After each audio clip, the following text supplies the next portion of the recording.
right, welcome to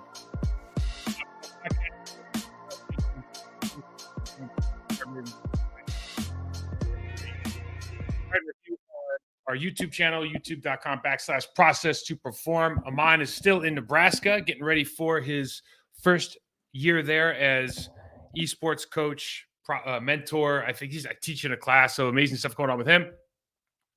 Want to start with, this is a great divisional round, but I want to start with our sponsor, betonline.ag. BetOnline remains your number one source for our sports betting needs this season. Everything from NFL playoffs to pro and college basketball, UFC, MMA, esports, and more. You always find the latest odds, team matchup info, player news, and game trends at BetOnline. With live betting options, free contests, and live scores for almost any sport or game imaginable, BetOnline is truly the fastest and easiest way to bet on all your favorite leagues and events. So head to the website today or use your mobile device to join and receive your 50% welcome bonus with your first deposit. Make sure to use your promo code BELIEVE, that's BLEAV, to receive your rewards. BetOnline.ag, BetOnline.ag, where the game starts. And not much news going on. Listen, I know I think Mike Florio or the Pro Football Talk guy, or no, it wasn't him. Who was it? Oh, it was Schefter. Schefter came out and said, well, hey, both sides know their trade could be possible. Like, that guy is an absolute legend. He's broken some incredible stories. Recently, it seems like he does an incredible job of going on shows or anything and saying absolutely nothing except for common sense stuff. But maybe he's got a source in there that's telling him very specifically, hey, Aaron Rodgers knows he can be traded, and the Green Bay Packers do as well. Fantastic. Let's move on. This is a great weekend. Let's just go right to tape, guys, because there's so much stuff going on with these different teams. And as we look forward to next weekend now, after we see these games, some really, really interesting things are going to come out of not only the winners, but also the losers for these matchups. So let's start with the Chiefs-Jags. Chiefs won this game 27-20. This was actually a really close game until closer to the end. See if I can pop this in here. And I've already screwed it up. So I kind of look at this as Chiefs avoided the upset more than anything else. We saw the fumble down at the 6-yard line in the fourth quarter, and then Trevor Lawrence threw the pick at the end. But really, really good game. Doug Pease does such a good job with the young quarterback there in Trevor Lawrence. I think, the problem is, somebody was just asking me, is Trevor Lawrence going to be the face of the future? He's, obviously the first round pick last year and everything. The hard part is, and we'll see some of these guys on display now, but you look at the AFC and you think about, okay, Trevor Lawrence and Doug P are doing some great stuff over there. And clearly Doug's, has Super Bowl championships as a player and a coach. He's groomed some quarterbacks to win Super Bowl championships. Trevor's got all the talent. It looks like he's a great leader. I mean, there's just a lot going on there. He had a terrible first year under Urban Meyer, as far as not maybe terrible with his play, but terrible with the situation they were in. The AFC, when you look at talent at the quarterback position, and the quarterback drives these teams, especially in the AFC more than the NFC. I don't know how you get past now Joe Burrow / Patrick Mahomes at 1 and 2 or 1A, Josh Allen at number 3. I don't know how you get past all these guys to get to the promised land. They've got a good young team. I really like their edge rushers. I really like what they're doing. I like Travis Etienne. You just love some of their players, right? Bringing Brandon Sheriff in there at right guard was a huge windfall for this team. They're a couple players away. I show this one, and I show this. Frank Clark flattens the 72 here. 72's foot slips. They showed this play over and over and over because he got tripped. But look, your foot slips sometimes. You get in this position, man, it's a bad look. I've been there. I've done that. You trip him at the end. Hopefully they don't call it. Bloopers, man. This is the kind of stuff that they need to improve on. So it appears as if this is a play action pass. It looks like the left guard is looking at 50. And the center, where they're double teaming number 91, is taking a look at the middle linebacker 32. They get on a different page. Both bounce off and just give up this is an easy sack. So when you think about how to help your quarterback early in the game, this is not the answer, right? So it's okay to lose physical matchups. You never want to lose mentally. You never want to have an assignment bust. And clearly there, it looks like they had an assignment bust. Frank Clark here, he found the fountain of youth in this game. Had the last play, had a couple sacks, had this tackle for loss. But really, like how do you know a guy's back? So he ends up making this play, but check this out. He does the rock right before he does the rock bottom, jumps up and at it, right? You look at this play again, and they're starting a younger player here on Jacksonville. I believe this is Luke Fortner. So he was a third round draft pick of the 2022 draft. And what they tell you when you're coming out, this is offensive lineman 101, right? So you get out there and they go, okay, look, you're going to do this, 1,000, 2,000 to go on these screen plays and just kind of make it look like you're not going anywhere. So watch this guy. He kind of tiptoes out there and it's kind of like acting like da, da, da, da, da, and then realizes like, oh shoot, man, I just got outflanked by the linebacker who's in coverage. He ends up making the play, and this is the one we just showed, but too funny, man. That's like every outside. If you've ever played offensive line, you've heard that in the meeting room. Like, I just kind of don't like let him know you're going too early. So it's almost like you see him kind of tiptoeing out there, like I'm not really going out here to make the play. Before you know, it's like, oh man, that guy's a better athlete than I am. He's out leveraged me. This is what I think that the Jaguars, if you just start talking about what maybe more they could have done, the Chiefs sat in a lot of too high, a lot of cover two, and basically just challenged Jacksonville to beat them down the middle, and they didn't really try. This is one of the plays that I thought they could have tried to capitalize on this, not only from a throw standpoint, maybe leading them into open space more instead into the safety, but just more along the lines of how many times can we challenge the middle of the field, maybe with 4 verticals and a skinny post or something, but a lot with that middle field open look, get some more plays in the middle, because although this isn't a play that connects, you see the opportunities because now you're pulling that safety away for the outside. We just didn't have a lot of that. You look at this next play, and if you're looking at it from Trevor Lawrence's standpoint, like he doesn't have anywhere to go with the ball right now. And he can throw some check down, sure, but this is touchdown area. You're trying to make some plays here. And you look at that middle of the field, and this was literally all day, it felt like, where these safeties are widening. Their middle linebacker isn't turning and running with anyone. He's playing the eyes of Trevor Lawrence. A lot of teams this weekend are playing the eyes of the quarterback, by the way, like more so than even the San Francisco 49ers sitting back playing the eyes of Dak Prescott. But we're playing eyes a lot of middle field open looks, and just not a lot of people going and attacking the middle for the Jacksonville Jaguars. I thought it was a mistake they made in this game. And then you just see kind of some young stuff. This is one of Trevor Lawrence's. This is the interception, but you just look at when you bring an extra man, and the center and right guard are going to the linebacker. So this guy's a free runner. If you have a scat protection, which means the running back is going to release to the outside here, then very simply, like, you got to throw hot, right? And they bring everybody, and you've got 2 guys open, and these are quick plays. This is processing, right? But instead of going for it, throwing the pick, maybe not being ready for that play, it's just little things like that. And what we'll see is as you move forward in the NFL, you move forward in the divisional playoff rounds here, and specifically, I'm going to talk right now about Joe Burrow. Joe Burrow makes that play right now 100 out of 100 times. And I think that's the difference right now in the AFC. Now, Chad Henne comes in, Patrick Mahomes, high ankle sprain. And for anybody who's questioning whether or not he's going to play next week, I don't think there's any questions he's going to play. He is going to be limited. We'll talk about that probably in depth on our Thursday show with him on. But just know that he will be able to play. He will be limited. That is going to affect the outcome of the game because Joe Burrow is a better pocket passer than Patrick Mahomes. You heard it here first. Chad Henne comes in. We're going to show this drive because this is really a demonstration of how good Andy Reid is and how good this offense is. What a great job the offensive line did, the running game, etc. We start off. So you're on the 1 yard line going out, and you got Travis Kelce inside slot on the 3x1, and they got 2 guys bracketing him. Like they know you want to go to Travis. Chad Henne wants to go to Travis Kelce down here, right? You want to get this easy completion. But instead of doing anything dramatic, this is what Andy Reid does. When Travis Kelce says, I get open because Andy Reid gets me open, I have Andy Reid on my side, this is what he's talking about. Nothing fancy. Hey, take 2 steps and turn around. Get the ball. That's 5 yards. Fall forward. It's 5 yards. It's simple stuff with this guy. They don't overthink it.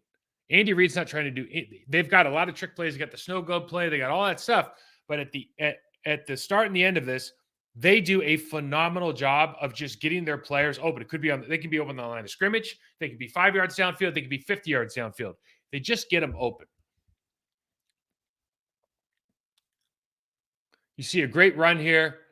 You'll notice that the safety came down. We're going to show this from the end zone. This is an offensive line thing. Mike Flanagan actually talked about this on the show last week. The center and the right guard understand that if that linebacker is shifted over inside of the defensive tackle over the center on his left shoulder, that somebody has to fill the B gap on the backside. That somebody's either going to be that defensive end crashing or the safety in the B gap. Either way, the safety has to come down. Like, they know that now. And why does that matter? Because that means everybody else has to move. And so if I know my defensive tackle is going to try to cross my face, I can now adjust for that. And when I adjust for that, like we do here, we get a great lane, 62, coming over for New England, has been a great player for the Kansas City Chiefs, really solidified their line. Gets up the linebacker fast. Pacheco's a hard runner, man. And it's just little plays like that. It's just the smarts, right? Creed Humphrey, those guys, smart players, well-coached players, understand you're just giving away information there for the Jacksonville Jaguars by not shifting late. Go across in motion. And this is, even with Chad Henne at quarterback, you've got a tight look over here with 9. Kelsey's hipped off. Kelsey's really not in a position to go backside here because he's too close to Wiley. But if you look on the left side of the line, 77, man on man. Center and left guard have a double team up to 23. Right guard and right tackle have a double team up to the other the linebacker over in the A gap. And Kelsey and 9, like this, the leverage points are very, very user friendly here for the offensive line. You really look at it from the center, from the right tackle over to the left of the right tackle. This is really 5-on-5 blocking. There's no man to account for Pacheco. Great job backside by Wiley, number 77, with his first step. Good cutoff. Hard cut by Pacheco. Downfield. Excellent, excellent, excellent job. So you got a bunch look up top.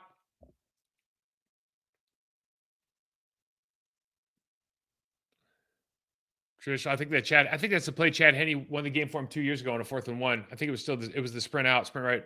What was it? Sprint right flood? What was it called? Sprint right. Yeah. Sprint right something. Sprint right option. Jeez, oh Pete. Let's look here at another running play. So this play should not exist. They do a great job. So 62 and 70 and Orlando Brown Jr. are going to fake a double team and let this guy go. They're not even going to block him. And the motion man is going to come across, receive this, and actually lose ground by 3 yards and still be able to make this play. Speed and athleticism. Not a great play, but just the idea that they even try that and not block the 3 technique. You usually not block the defensive end, but to not block the 3 technique, knowing that he's going to shoot out, the defensive end will read. If your tackle leaves, your defensive end will try to close down. This guy just shoots, doesn't even care about it. Unbelievable. They motion out. And what happens in these situations when you've got your backup quarterback in, your offensive line, hey, we need a little bit more out of you. Running back, we need to lean on the running game. Something like Pacheco just makes a play. I didn't know this dude ran a 4.39, by the way, but you see it here. Fantastic job by the tight end. Fantastic job by 83 motioning over. They're going to basically have a C block here with 77 Wiley on the defensive end up. And watch what he does. He sees this guy slamming in late. Boom. That right there makes the play. They have nowhere to go. It's just a car crash up here that Pacheco's got to navigate around. And that guy should come in and make the play. 83 does such a heads-up job of just stopping momentum and long enough that 37 can't make the play. Gets all the way down inside the 5-yard line. Now, this is another thing you just didn't see back in the day. The center, left guard, and left tackle are almost going to like pass set and let their guys go upfield. Right guard, right tackle, all the tight ends over on the other side are going to try to create this wall. You see these 2 lanes where basically the running back can just sidestep and try to beat one player, ends up not beating him, gets him down to the 1-yard line. Then, of course, we got a great pick play. You can pick within 1 yard of the line of scrimmage, and you can see, put this back out. I think it's just Smith-Schuster. Look at this one more time. He goes straight, makes a Valdez again. He makes a 90-degree turn so he can get his 1 yard easy pick, easy touchdown. Chad Henney comes in, nothing changes. Chiefs are really, really good. But the Bengals, for me, are too good. And this is a tough tape to watch because of the snow. By the way, it looked like, for my money, looked like the Buffalo Bills were on the road and they had no idea what cleats to wear. It looks like they were just very uncertain with their footwork, very uncertain with, like, they were almost on their toes the whole time. So this is the first drive for the Cincinnati Bengals. It just kind of shows you what kind of player really they're dealing with in Joe Burrow. So they've got trips right. They're just going to pick on the nickel corner. And if he steps out, they're just going to throw it to the inside slot. If he steps up, they're going to throw it to the slot. It's very, very simple play. Everybody does it. They're not trying to overthink things. Joe Burrow just makes a simple throw, keeps his guy clean, keeps his guy safe.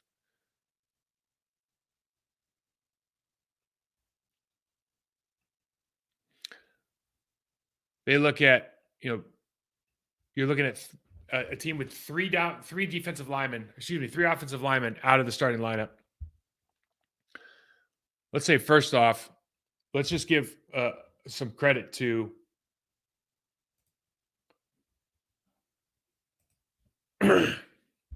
let's give some credit first and foremost to their left tackle, who had, I think it was his first game, Jackson Carman, number 79. This guy, we'll highlight him a couple times. This guy played his ass off. I mean, he had a phenomenal day. Their whole team, the offensive line played well. There's conditions that are created by Joe Burrow and the skill positions that allow these guys to have a really advantageous series of positions to be in, and they executed well. Max Sharping, castaway from Houston, didn't work out for him at right or left guard in Houston last year. He's here playing at a pretty high level. Did a great job against Ed Oliver yesterday, who gave the Green Bay Packers, for anybody who doesn't remember, gave the Green Bay Packers fits at the guard position. But you look at this defense, you have 6 blockers and a running back, so 7 players plus Joe Burrow. They only have 6 in the box. I mean, when I talk about advantageous positions, they don't even block this right, and you're still getting up on the linebacker and being able to fall forward for 5. And that's what Joe Burrow, that's the power of Joe Burrow pre-snap. You don't have to do a ton of, they have these plays, they have motion plays, they have checks where they'll go into empty. They have the plays, but they can also sit back and he can go, oh, there's going to be 5 in the box right now. There's going to be 6 in the box right now. Or are you going to motion a safety into the box and motion the linebacker out? We'll take it.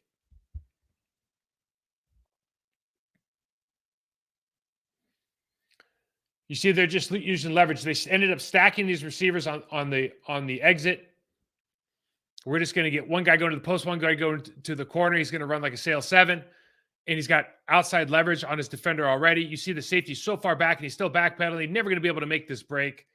Joe Burrow makes the easy plays look easy. Like that ball is, I shouldn't say that's not an easy ball, but he makes all these plays look easy. He doesn't have any fumble ups. Great little toss play. Look how far they can get before he even gets touched.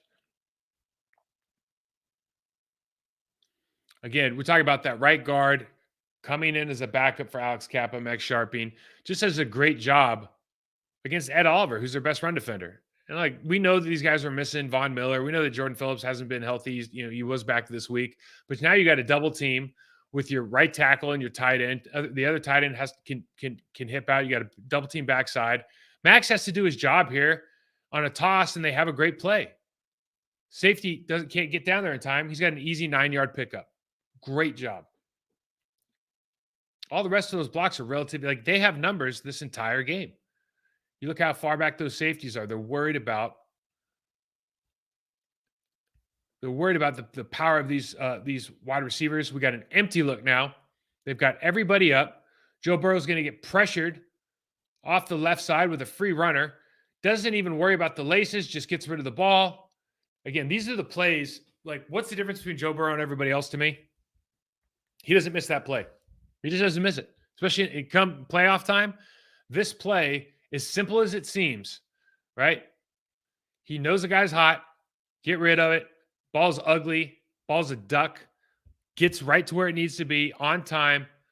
Guy turns around, turns it into a 7-yard gain, no problem.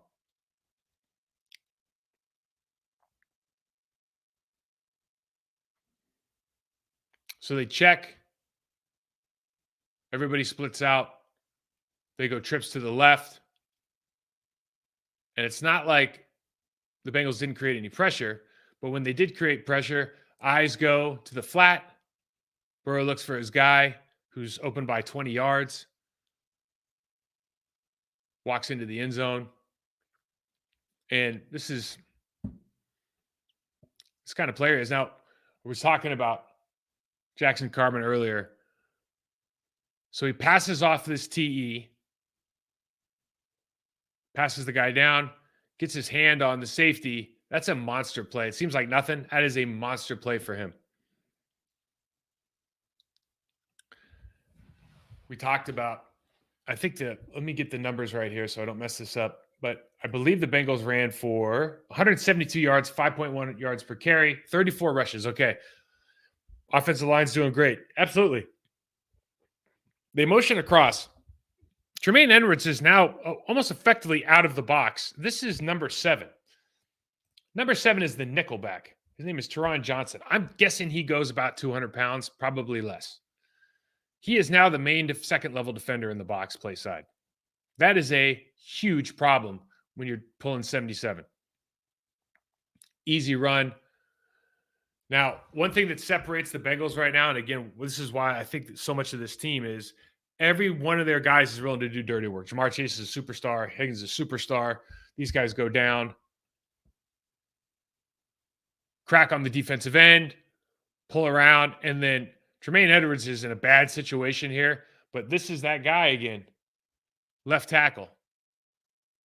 Absolutely obliterates him. Skates. I can't tell you what a good feeling that is as an offensive lineman. You get to hold somebody like that, throw him on the ground. To spring a play like that. Maybe one more here. They got a trips look. And they lead with that tight end who's just a little bit deeper off the hip than normal. This is where if you were to say, hey, the Bengals had a really good game up front, I would point to this play in particular. This is the hardest thing for an offensive line to do. And it's just essentially you have to single block guys on the line of scrimmage, including those 2 linebackers who one of them is an all-pro, the other one could be. But you have to single block all of them. You're booking the defensive end on the left side of the screen. You have a lead blocker just to kind of clean everything up. Bust out of the hole. 12, 15-yard game.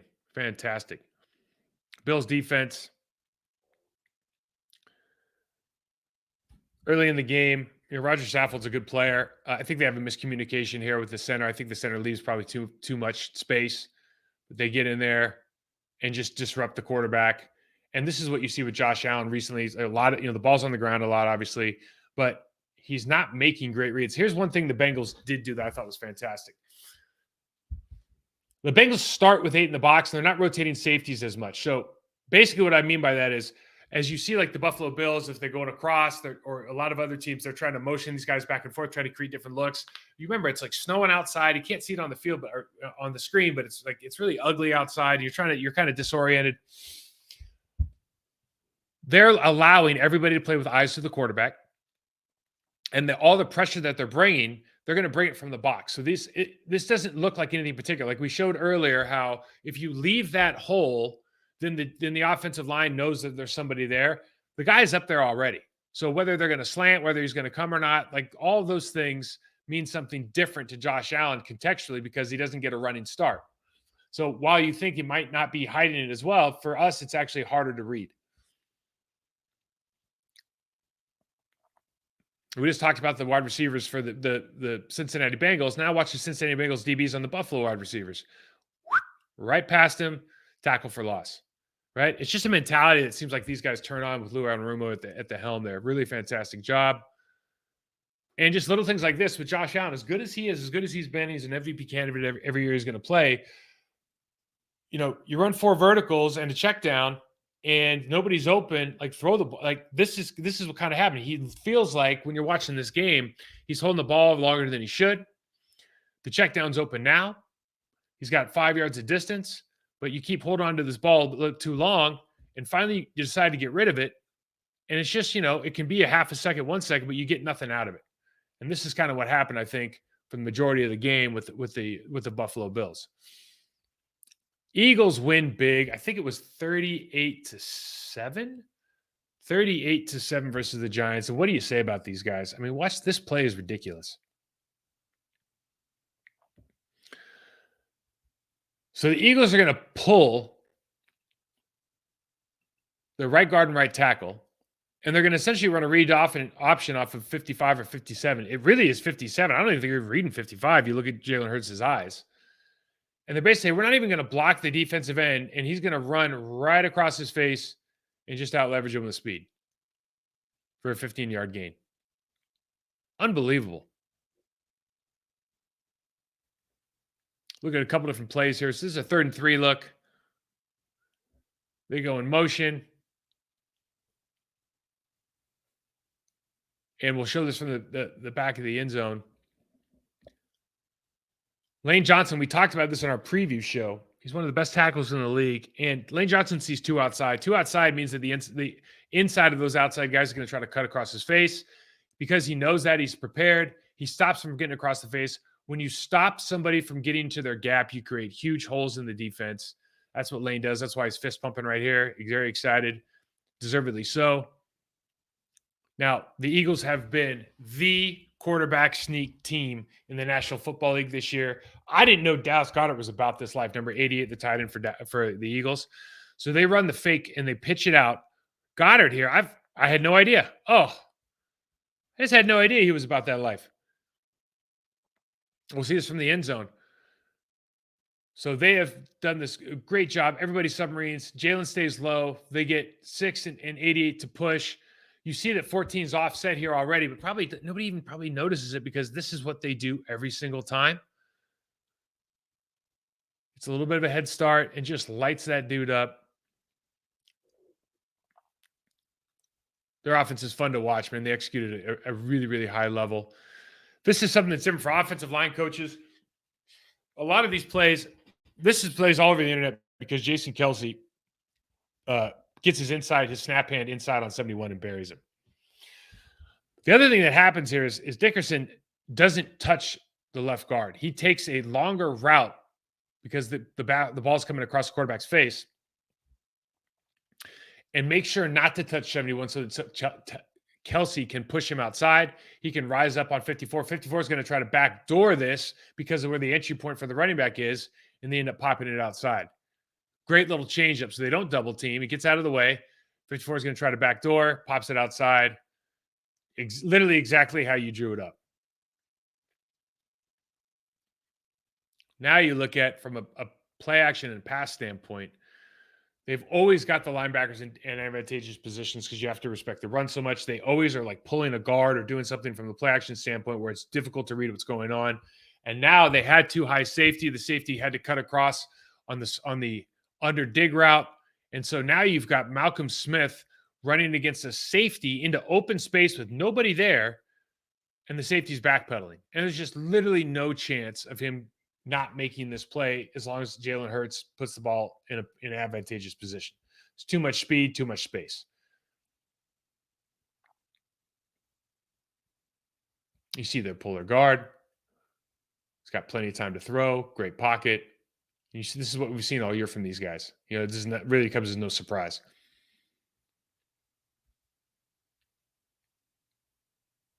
You go 2x2, 13 personnel. 13 personnel. They go play action.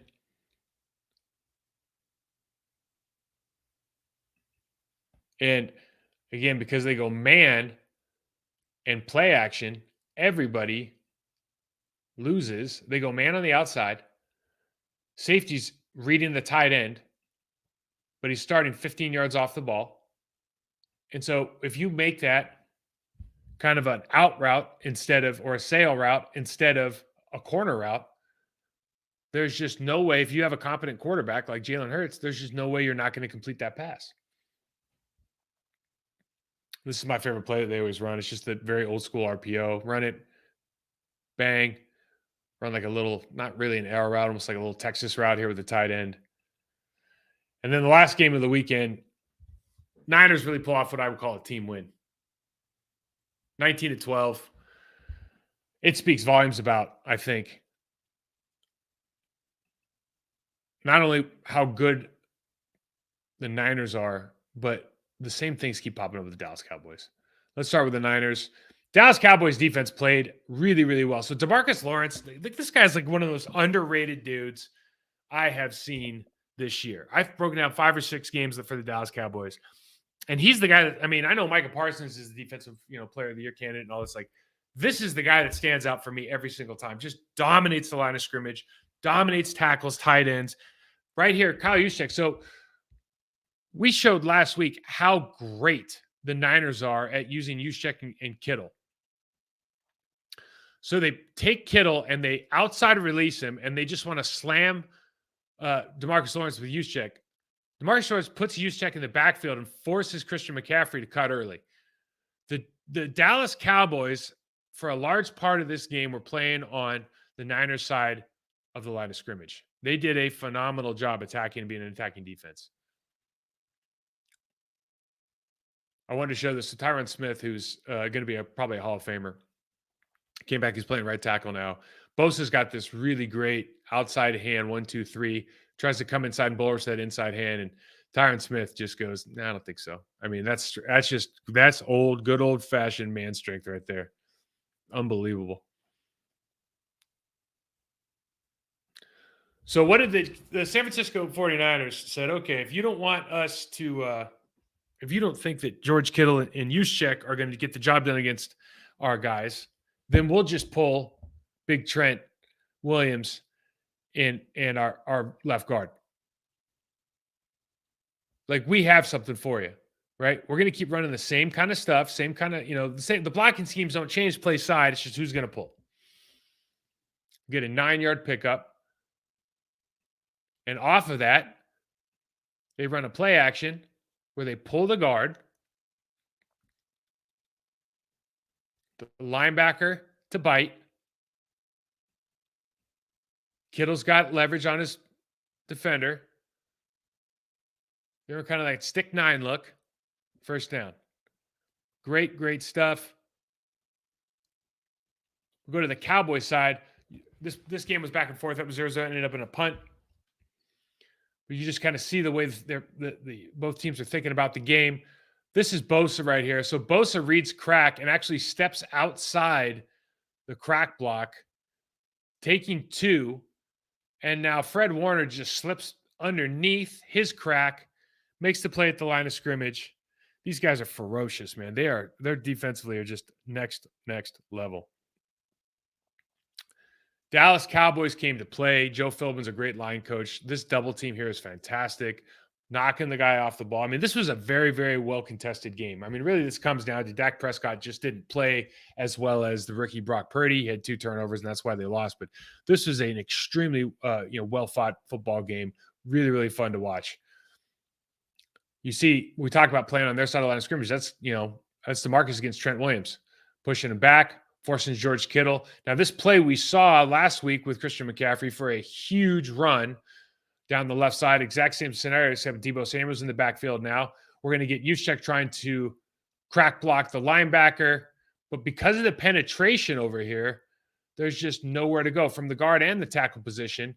We do get the crack, but everyone's down. They did such a good job, they being the Dallas Cowboys, of attacking the edges and really forcing the ball back inside, especially early in the game, the first half. You see more penetration on McGlinchey, takes poor footwork, being forced to down block here, not getting a lot of help from the right guard because they're in their 3-man, their bear look. So he has to go down and catch. Again, attacking the edges, getting penetration, stopping guys from making smooth runs. Now, Niners try to get him back into a position where they have to put 5 on the line of scrimmage, Van Der Esch being the outside guy. They have 8 in the box. It's actually a better run formation for the San Francisco 49ers because the angles are now better because they can get double teams at specific positions. So now we bring Juszczyk and Kittle around, but because we're getting that great double and Van Der Esch is on the end of the line of scrimmage, Kittle can block him all day.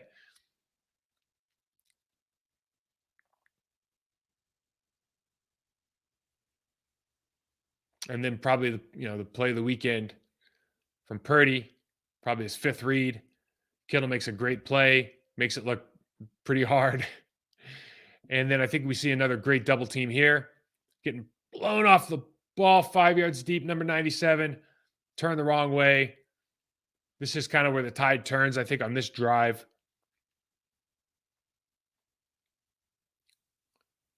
This is the play of the game. Why? DeMarcus Lawrence gets a sack. There's great pressure all around from Parsons and company, but we get a holding call. George Kittle gets, I think it was 6, gets caught for a holding. They get a first down. A couple plays later, they pull Big Trent again.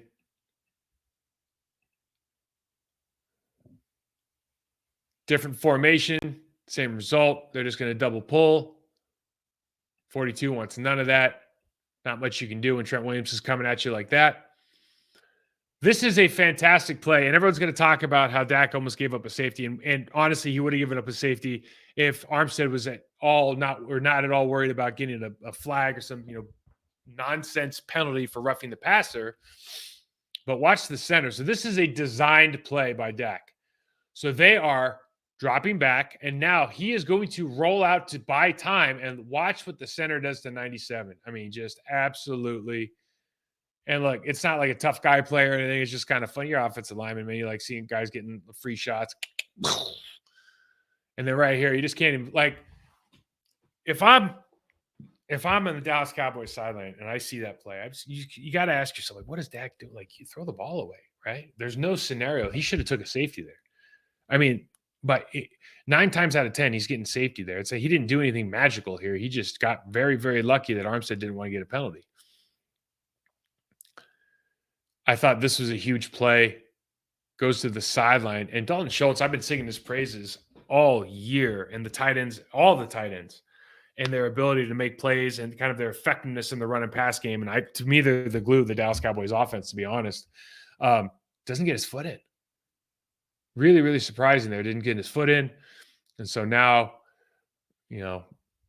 Dallas Cowboys, and, if you sum up the Dallas Cowboys season in one play, it's like, I don't know what we're doing here. It looks like, and I'm no expert, but it looks like, I think I'm going to take a shot here and say that these offensive linemen, they're not allowed to run until the ball's thrown. So you might think, well, why aren't they blocking for that guy? It's like they can't go anywhere until the ball's thrown, right? They have 3 yards or something, like 2.5 yards. So I just don't know.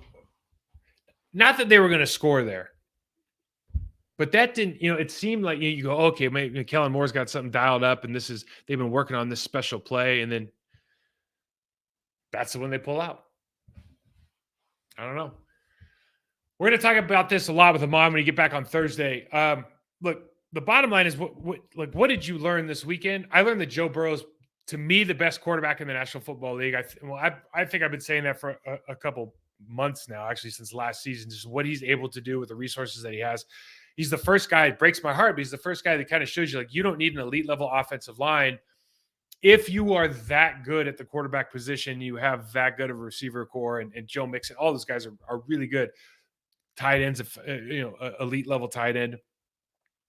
But you look at the rest of these teams and the things they can do in the run and the pass game. You look at specifically the Niners and the Eagles. They are just special. They're special up front. In the case of the Eagles, all 5 guys could be Pro Bowl players, if not all pros. If you look at the Niners, they got the best, Trent Williams is a Hall of Fame tackle. They got 4 other guys that are just pretty solid dudes, not elite by any means, but then they have just elite level tight end, fullback. And then they have, 2 guys, Debo and Christian McCaffrey, that can literally go play any position. Ayuk can do it all for the wide receiver position. All of them are not afraid to block and get their hands dirty. Purdy's playing at a high level.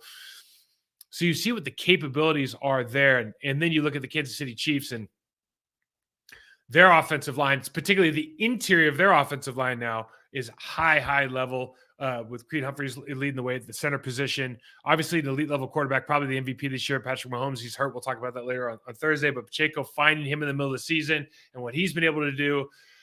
They're going to have to go the distance against a good Bengals team. I mean, it's fun to watch. It's literally I see you have three teams that are kind of similar in the way that they approach the game.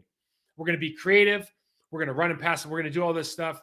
And then you've got Joe Burrow, who is not as much motion, is not as much a lot of pre-snap adjustments, but he's going to make 99% of his decisions and know exactly what he's going to do before the ball snap. I think those other guys, to some extent, they can all do that, but he is next level elite when it comes to just pocket presence and playing within the confines and structure of the offense at the highest level. He has like a PhD in Zach Taylor's offense. Right. And I think other guys are really good at some things, and they might be better players than him in the big picture. Like Patrick, it's hard to argue that anybody's better than Patrick Mahomes, but Patrick Mahomes is so good at what he does in addition to pocket presence. And so it'll be interesting as he's injured now and all that discussion for a later time. Again, it's fun to always think about, when you look at your team and you look at Green Bay Packers, for example, and you look at these offenses and defenses and what they're doing and how like some things look so easy, especially when you go back and look at it in film, sticking with a concept or a theme for like a quarter or a half, and then just building everything off that, and then having an answer. For example, going with Kittle and Juszczyk, realizing that DeMarcus Lawrence isn't about that at all and is going to play on their side of the line of scrimmage. Understanding we're going to need double teams inside because our guys can't block their guys one-on-one. And so we're going to start pulling our big guys. We're going to get more double teams with right guard, right tackle, left guard, left tackle. Stop trying to single block. And we're going to use our size and now go downhill with a guy like Debo, a guy like Christian McCaffrey. Like, these are little adjustments that are made in the game. They're all in the playbook, but you just got to see what's going to work best for you in the moment. So interesting stuff. We'll be back on Thursday. Again, we're sponsored by Bet Online AG. Thank you for that. And Amon will be back from Nebraska. We'll have a lot to talk about.